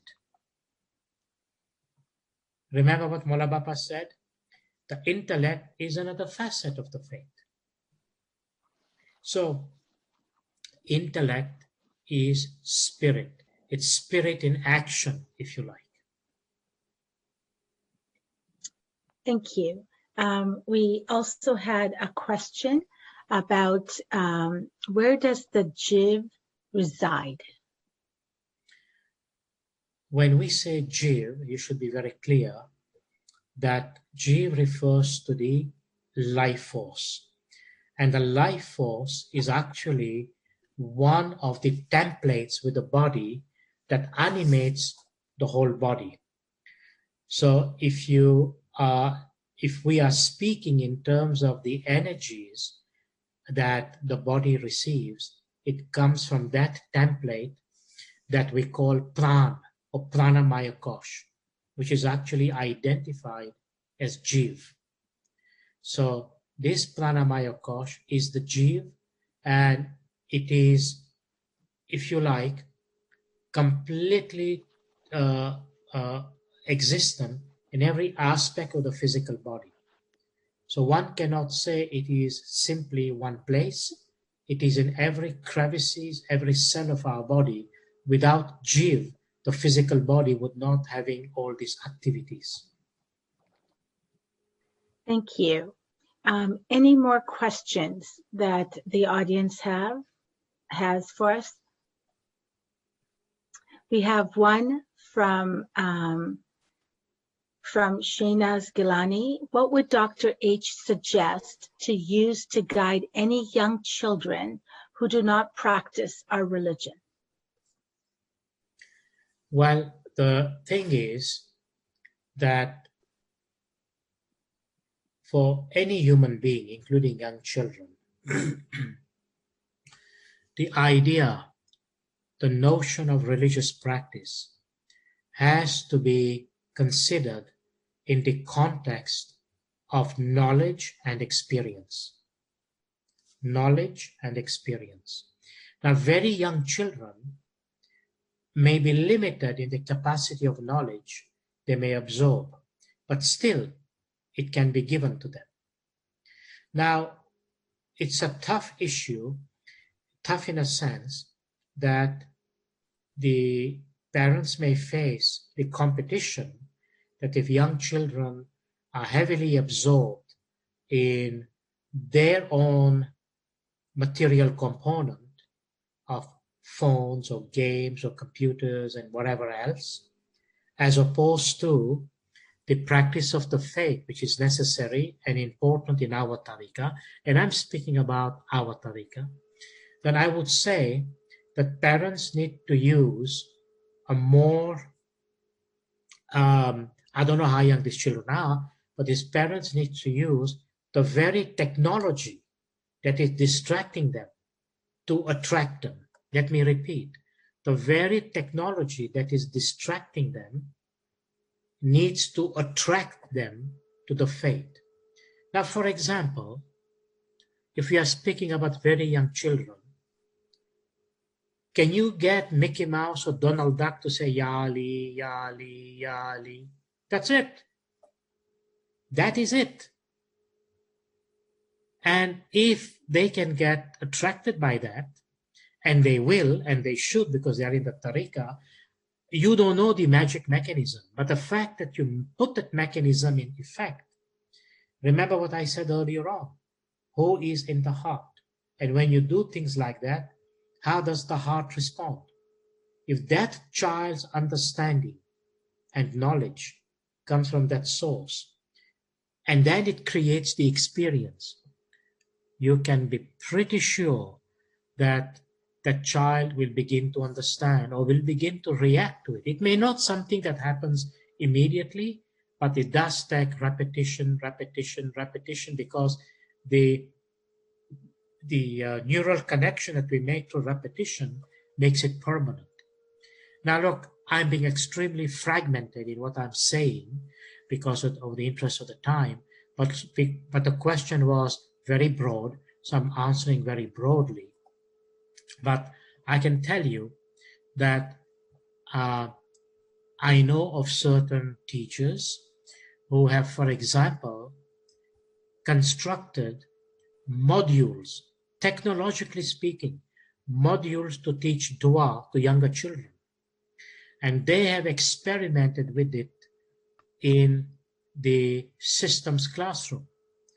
As a result, the result has been phenomenal, even to the point where parents have been wonderstruck at how this thing happens. So I'm saying to you, there are some resources there. I don't know if they're available everywhere because I don't know the span of how this thing spreads, but I can tell you, it's not without help. And matters of faith takes time, but one absolutely very important component in all of that, which needless to say, that regardless if the child practices or not, the parents should always offer unconditional love to that child. And whenever and wherever possible, introduce elements of practice of the faith. Even if it means saying to the child, say Ya Ali once, just once, but give him a reason, give him some knowledge, give him a basis why he should say it, because there will be this action, here requires a reaction. And the rest is Mola Bapa's hand upon the child and upon the family. Thank you, Dr. H. That was a wonderful answer. There was another person in the audience that asked if it was for adults who we were trying to get them interested back in religion. I would imagine the strategies may be a little different, but that unconditional love would be the same. Absolutely. There cannot be any negotiation with the aspect of love, because that is the basis, that is the basis of the heart-brain coherence that we have been speaking, and I know I've left out a huge ocean of information because of the time factor, but the idea is this even with adults. Thankfully, we hope that the adult can exercise their rational faculty. And I am pretty convinced any adult who is willing and has at least a positive attitude and goodwill to basically open up this avenue, like I did today, to say that, look what science is discovering about the spirit, the soul, in its connection with the heart. And look the scientific evidence there. And then look how we practice our faith that is in harmony with this science, and what does the faith do to basically strengthen and bring even more result into the practice. Now, having said that, if any adults, after all of that, still thinks that they have their own whatever, then there is nothing you can do, because it says in the Quran, there are, unfortunately, let us hope and pray to Mawla, there are no such moments, but unfortunately, there are certain individuals, they are so deeply sunk in darkness, no amount of light can be seen by them. No amount of knowledge can penetrate, because they are so densely packed in darkness. Look at Azazel, the example of my lectures series on Monday. He had the knowledge of 360 million books. Will this adult or any adult make a claim of how many knowledge, how many book knowledge they have?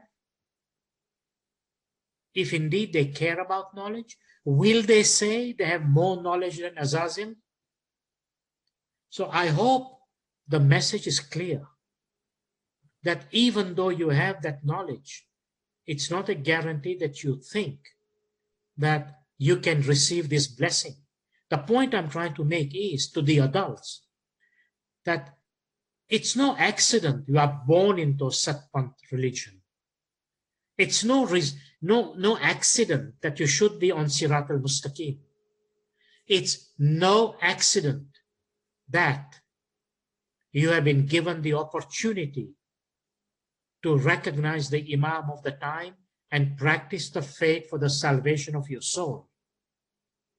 So these adults must be asked, whether they are high school students, professionals, university students, or whatever, they should be asked the fundamental question of life.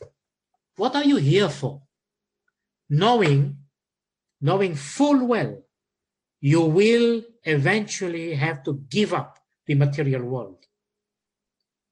And whatever your efforts are materially, to gain name, fame, wealth, recognition, and all of that, the day will come. Which day is that? You don't even know that date. Doesn't matter how much education you have, how much pride you have, how much whatever money you have, whatever you think you have of this world. You know what? You don't even know when all of that suddenly will disappear. Suddenly. Why? Because the faith is very clear. And what does the faith says? Read chapter 17, verse 85 of the Holy Quran. What does it say?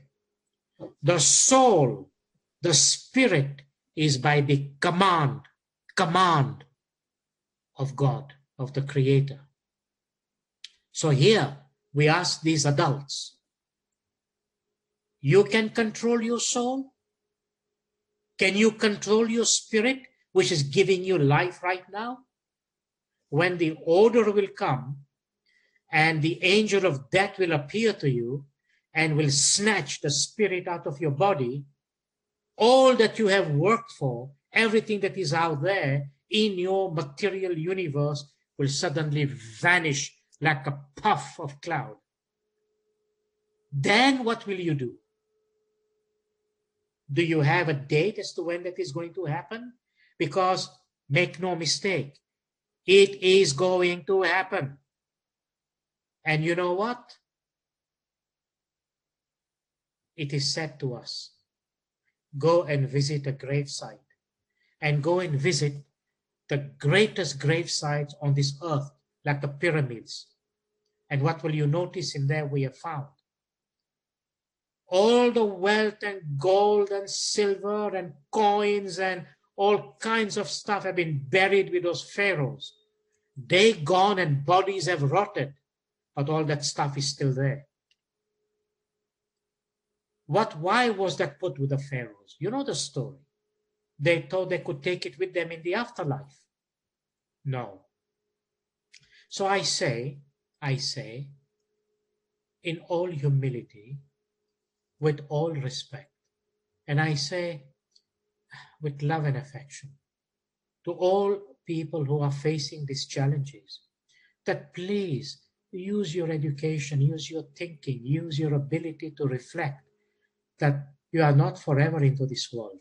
And don't undermine the faith, because your faith is your best friend to produce whatever you will into the future after you leave this world and into this world. I wish I could say a lot more there is, but I'm basically saying to you, don't undermine the faith. Adult or not, just think about it. The day will come.